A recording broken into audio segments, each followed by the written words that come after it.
Momento crítico. Há um momento mesmo crítico em que a criança, já tanto segura dos seus passos, precisa ser solta pelo pai. Ele, o pai, olhará sempre, orientará sempre, a cercará sempre, mas precisa soltá-la. Segurar seria fomentar insegurança. Por mais paradoxal que pareça. Reduziria o pai a uma muleta, a criança a um doente. Não é? Outras crianças adoentadas olharão aquele exemplo e caminharão também. Outras ainda realmente doentes reagirão, combaterão, odiarão. Não é? O livro Paulo Estevão conta maravilhosamente a passagem que nós vamos estudar aqui hoje. Depois de ter levado uma verdadeira fortuna para a Casa do Caminho, em Jerusalém, para que ali fossem organizadas oficinas de trabalho, para darem ao mesmo tempo mais autonomia para os beneficiados pela assistência da casa.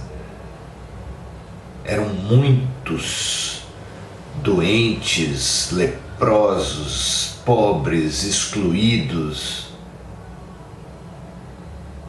E essas oficinas de trabalho os ajudariam quando já convalescentes, quando já em situações melhores, mas ajudaria na autonomia da própria Casa do Caminho, já que ela vivia apenas de doação das elites, dos escribas, dos fariseus, dos judeus. E isso lhes dava uma posição de dependência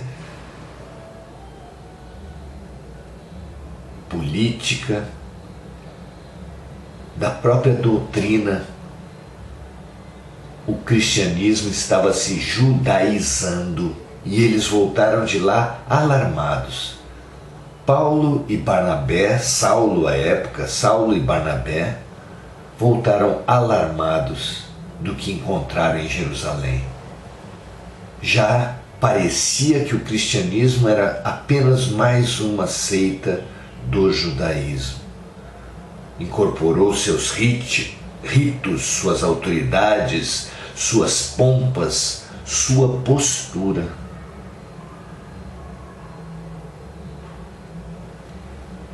Assim, alarmados com a paralisia, voltaram eles em movimento em companhia de um jovem, João Marcos, filho de Maria Marcos,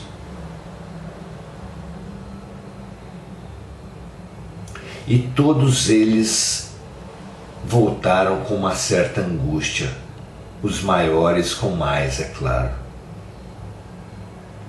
Foi nessa situação que Paulo recebeu uma intuição de salvar o cristianismo daquela tendência judaizante, institucionalizante, paralisante.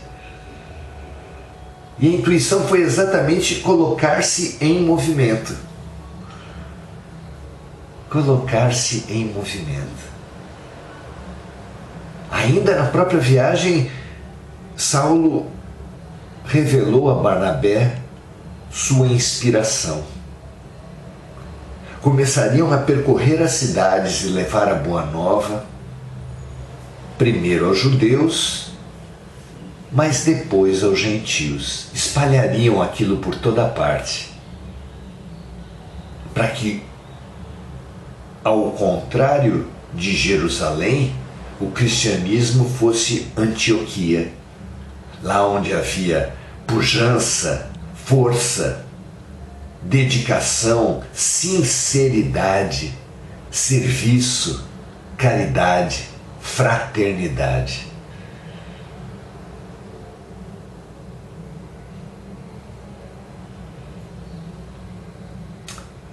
Foi assim que eles voltaram a Antioquia e lá,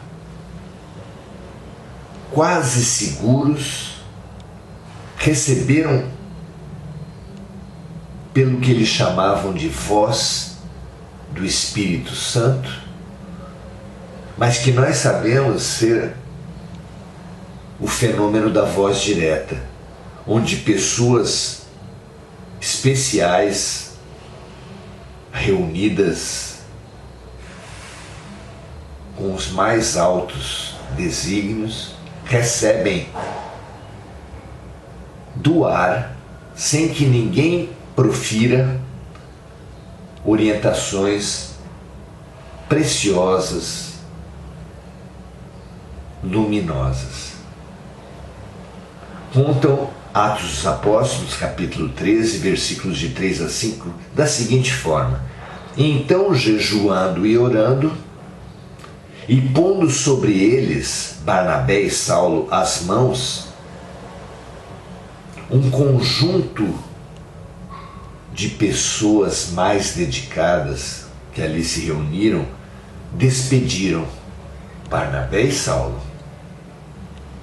E assim eles, enviados pelo Espírito Santo, desceram a Seleucia e dali navegaram para Chipre, e chegados a Salamina, anunciaram a palavra de Deus nas sinagogas dos judeus, e tinham também a João Marcos como cooperador.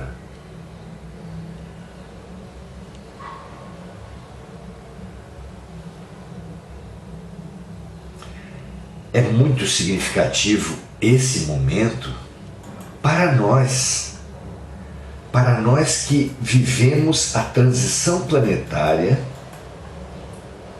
onde deixaremos de ser regidos, impulsionados apenas pela dor. Já não nos será suficiente sermos empurrados pela vida, precisaremos nós buscarmos a vida. Já não precisaremos do apoio da mão do Pai ou de muletas, precisaremos andar com as próprias pernas. O que até agora foi empurrado pela dor decorrente da má vontade, a partir de agora precisa ser boa vontade.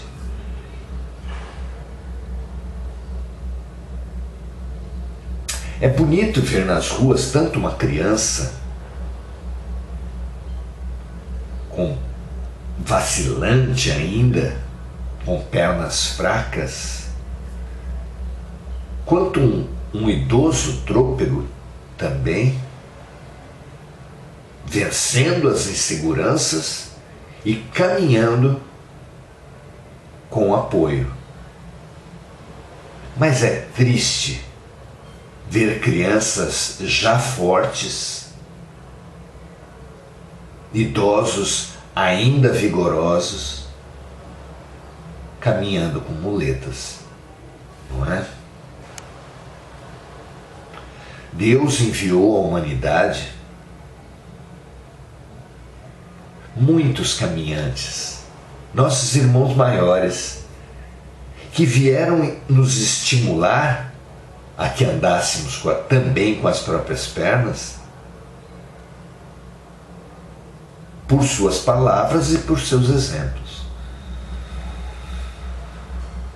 Buda saiu da paralisia do palácio. Sócrates praticava uma filosofia de caminhar ao longo dos rios, na natureza, conversando sobre o que a vida trazia. João Batista foi ao deserto alimentar-se de insetos, de mel, com roupas de couro de animais. Jesus, nós bem sabemos, largou a segurança da aldeia, da sua casa, e foi caminhar pelas aldeias, pelo mundo.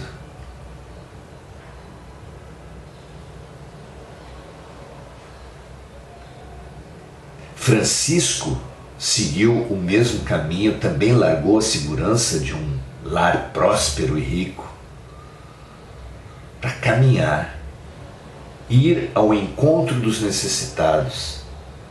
Gandhi promoveu uma independência de um país caminhando.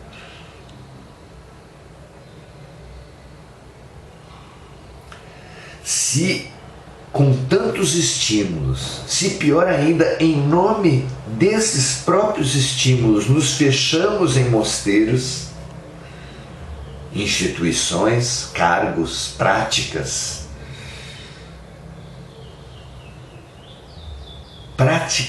feitas para não praticar. Somos seguidores que não seguem, doentes voluntários.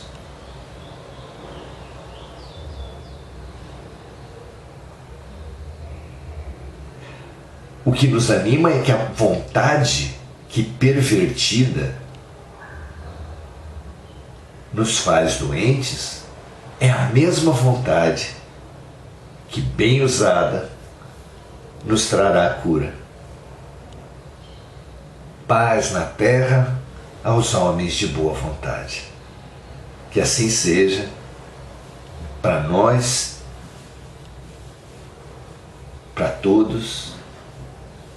Assim será, que seja agora.